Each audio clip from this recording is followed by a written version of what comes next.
Cara, tudo isso daí, toda essa sujeira, todo esse teatro bizarro aí, cara, isso não tem conserto, tem?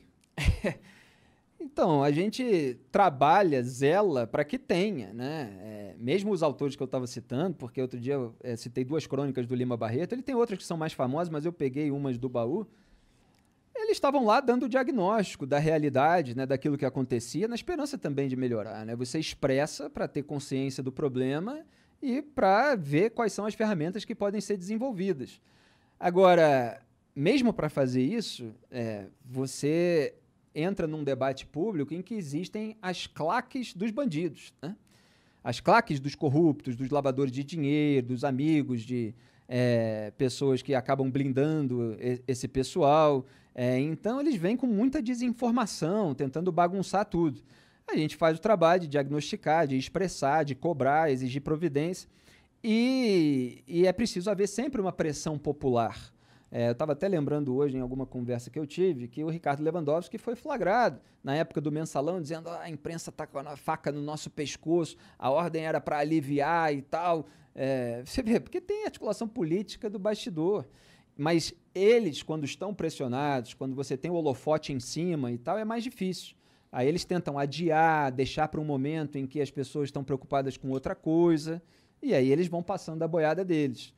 E o que aconteceu é que, como o Bolsonaro ele sequestrou um pouco dessa bandeira anticorrupção durante a corrida eleitoral, e boa parte ali do eleitorado que votou nele acabou cultuando demais a personalidade dele e não quis aceitar que ele estava sabotando esse combate à corrupção. Então, o apelo popular, a pressão popular para que essa sabotagem não tivesse sucesso, ela diminuiu, né? Porque uma turma na esquerda que passa pano para os casos envolvendo Lula, para os casos envolvendo José Dirceu, toda essa turma, ela já não era muito mobilizada. Só que você tinha, em 2018, uma força contrária, antenada, uma comoção nacional em torno do assunto. Aí começa a todo mundo querer esvaziar, demonizar aqueles que investigaram, etc., e isso vai se deteriorando, minguando, né, sumindo.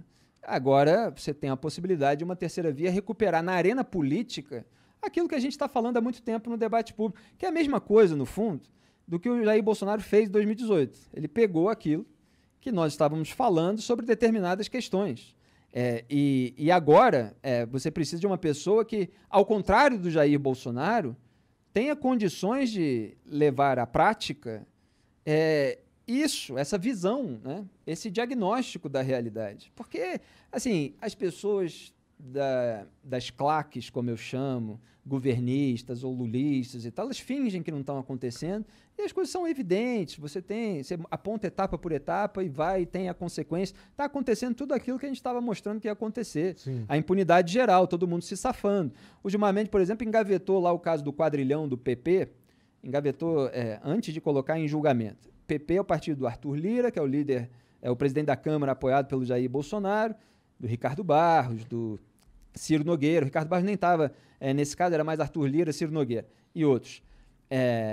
E aí ele esperou o Celso de Mello se aposentar para ele pautar, porque ele achava que o Celso de Mello ia votar contra o interesse dele, então ele esperou o Cássio Nunes Marques, indicado pelo Jair Bolsonaro, ganhar a vaga na segunda turma do Supremo, e na segunda turma, que é para onde ele foi, para ele já ter a maioria garantida e aí pautar aquele caso. E o Cássio Nunes Marques foi indicado pelo Jair Bolsonaro, mas é apadrinhado pelo Ciro Nogueira. Você tem a declaração de 2019 do Ciro Nogueira, dizendo assim, que queria o conterrâneo dele, né, porque é do Piauí também, em algum tribunal superior, STJ, o STF, agora vai e tal, e ele ganhou o bilhete premiado, foi para a mais alta corte do país. Chegou lá, o que ele fez? Ele aliviou a barra do Ciro Nogueira, do padrinho dele, daquele que declarava publicamente que queria o Cássio Nunes Marques lá. E aí foi arquivado o inquérito do quadrilhão do PP, que era a ala do PP, que atuava na Petrobras, no esquema de corrupção da Petrobras. Qual que é a influência do Ciro Nogueira com o Bolsonaro? Por que ele consegue fazer com que o aliado político dele ganhe uma posição tão influente como o STF? Por que o Bolsonaro fez isso justamente para o Ciro Nogueira? Bom, primeiro que o Bolsonaro é um deles, né? A gente não pode separar, que é isso que o bolsonarismo tenta fazer muitas vezes, como se é preciso atender e tal. Não, é um deles. 30 um anos know-how ali, né? de rachadinha, 30 anos ali. Ele era do PP. Outro dia, a gente está aqui, uns 6 dias atrás, ele deu um discurso, até viralizou aí nas redes sociais, falando assim, elegeram um cara do Centrão. E meses atrás ele já tinha falado, eu sou do Centrão.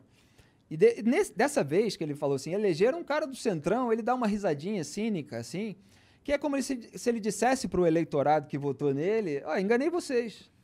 Porque durante a campanha ele falava assim, nós não integramos o Centrão. Palavras dele, tá? Tem os vídeos aí, já mostrei em vários vídeos que eu fiz, o pessoal volta e meia, espalha no Twitter de novo. Ele falava que se fosse para fazer toma lá da cá, ele não faria e tal. Mas...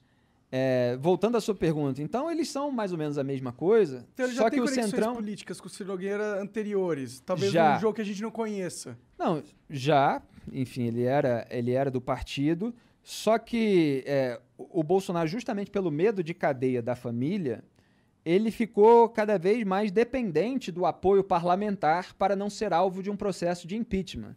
Porque se ele é alvo de um processo de impeachment, ele pode perder o mandato, ele perde foro privilegiado. E perde, para além de tudo isso, o poder de barganha que a caneta presidencial dá. Porque aí, com a caneta presidencial, ele consegue articular, você quebra um galho aqui para mim, eu faço isso aqui para você, Faz isso eu que distribuo... te dá a vaga do STF. Alguma então... coisa o Ciro Nogueira fez, porque o presidente não dá uma vaga do Pois STF de então graça, você tem assim. todo esse tipo de escambo, né, que é a tradição nacional e que perverte todas as nossas relações as relações nos negócios públicos, né? Então ele ficou completamente dependente, com medo de perder o poder, e está lá articulando, o Flávio Bolsonaro está lá articulando, agora quer botar um cara no Tribunal de Contas do Estado, e aí o Cássio Nunes Marques determinou a volta de um conselheiro para o TSE, que gera um efeito dominó e permite ao Flávio Bolsonaro conseguir ali uma nomeação. Eles estão sempre articulando. Político fudido. Exatamente. Que não acaba mais. Só que agora tem um detalhe que o Bolsonaro, às vezes, ele traz à luz do dia uma coisa, uma declaração que é repudiável e que muitas vezes era feita na moita. Às vezes ele tem um sincericídio. Então ele falou outro dia, 10% de mim tá... Eu tenho 10% de mim no Supremo Tribunal Federal, que é o Cássio Nunes Marques.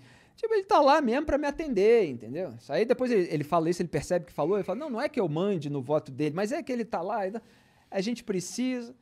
Mas não são 10%. Ele tem o Gilmar também disposto a ceder aqui para ganhar ali e tal. Só que o Gilmar o tá meio que Toffoli... usando ele. Mas o Cássio Sim, Nunes deve claro. tá usando também, pra Claro, ser sincero. todos estão ali com os seus interesses, mas eles têm muitos pontos em comum, né? Sim. No mundo E ideal, o STF não teria interesse pessoal, né? No mundo ideal.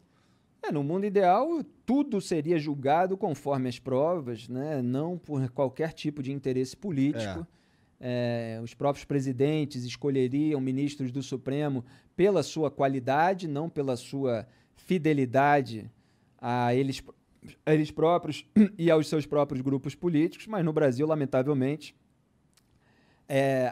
há uma outra exceção, assim, um pouquinho, alguém que desvirtua e tal, porque nem sempre você tem aquela figura perfeita com as características e completamente fiel e tal. Mas, em geral, é isso que eles buscam. E como a sujeira na política adquiriu uma magnitude imensa, as pessoas que têm poder, elas estão querendo quem as blinde, né?